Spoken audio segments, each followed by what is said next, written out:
Gold इस समय all time high के आसपास ट्रेड कर रहा है। 2025 में शुरू हुई ये रैली पिछले 50 वर्षों की स्ट्रॉन्गेस्ट ईयरली रैलीज में से एक रही है और 2026 में भी कंटिन्यू कर रही है। गोल्ड रिसेंटली ऑल टाइम हाईस पे पहुंचा था, जिसके बाद हमें थोड़ी सी प्रॉफिट बुकिंग देखने के लिए मिली थी। शॉर्ट टर्म डिप के बावजूद ओवरऑल ट्रेंड बुलिश बना रहा और गोल्ड वापस ऑल टाइम हाईस की तरफ पहुंच चुका है। इंडिया में गोल्ड प्राइसेस फर्म है, जिससे रिटेल बायर्स थोड़ा सा कॉशियस दिख रहे हैं। अगर हम टेक्निकल लेवल्स की बात करें तो इमीडिएट सपोर्ट 1,36,675 पे है और की रेजिस्टेंस 1,43,000 के आसपास है। ये लेवल्स इंडिकेट करते हैं कि गोल्ड स्ट्रक्चरली ओवरहीटेड नहीं है, लेकिन शॉर्ट टर्म करेक्शंस पॉसिबल हो सकते हैं। सवाल आता है कि गोल्ड क्यों बढ़ रहा है। सबसे पहला कारण है ग्लोबल अनसर्टेनिटी हमेशा स्ट्रॉन्ग गोल्ड प्राइसेस को सपोर्ट करता है। गोल्ड को एक सेफ हेवन एसेट के रूप में लगातार इनफ्लोज मिल रहे हैं। कारण है escalating geopolitical tensions, middle east में बढ़ती अनसर्टेनिटी, पॉलिटिकल रिस्क्स और trade threats. US financial stability को लेकर कॉन्फिडेंस भी वीक है। दूसरा कारण है सेंट्रल बैंक गोल्ड बाय कर रहा है और भारत के लिए बहुत इंपॉर्टेंट है। सेंट्रल बैंक्स में सिर्फ 3 महीनों में सितंबर से नवंबर 2025 के बीच में 137 टन की गोल्ड की खरीदारी करी है। ये अमाउंट 2025 के पहले 8 महीने के टोटल बाइंग के लगभग बराबर है। In fact central bank buying ETF demand से भी ज्यादा है। हाई प्राइसेस पर भी स्ट्रॉन्ग इंस्टीट्यूशनल सपोर्ट दिखाई दे रहा है। इंडिया के लिए एक लॉन्ग टर्म पॉजिटिव सिग्नल है कि यहाँ पे गोल्ड सिर्फ एक फाइनेंशियल एसेट नहीं है, बल्कि कल्चरल एसेट भी है। इंटरेस्ट रेट कट एक्सपेक्टेशंस भी गोल्ड प्राइसेस को बढ़ा रही है। मार्केट्स को 2026 में 2 यूएस रेट कट्स की उम्मीद है। लोअर इंटरेस्ट रेट से नॉन यील्डिंग एसेट जैसे गोल्ड ज्यादा अट्रैक्टिव बन जाते हैं। सॉफ्टवेयर एम्प्लॉयमेंट डेटा ने इस एक्सपेक्टेशन को और रीइंफोर्स किया है। Historically gold rate cut cycles में ज्यादा अच्छा परफॉर्म करता है और करंट एनवायरनमेंट उसी पैटर्न को मैच करता है। फिलहाल गोल्ड में कोई भी शार्प फॉल अनलाइकली लगता है, क्योंकि मार्केट एक्सपर्ट्स के अनुसार गोल्ड लगभग 25% फॉल तभी पॉसिबल है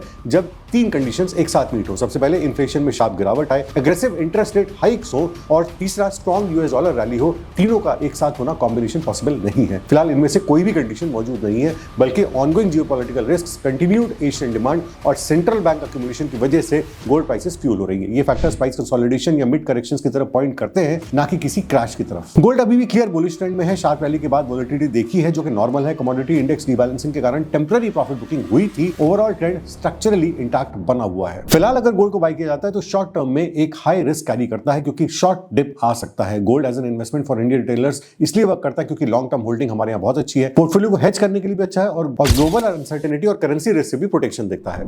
एक्सपर्ट्स कहते हैं कि अगर बाइंग करनी है तो स्टैगर्ड करें, एसआईपी स्टाइल एक्यूमुलेशन करें, टाइमिंग परफेक्शन से ज्यादा पेशेंस पे ध्यान दें।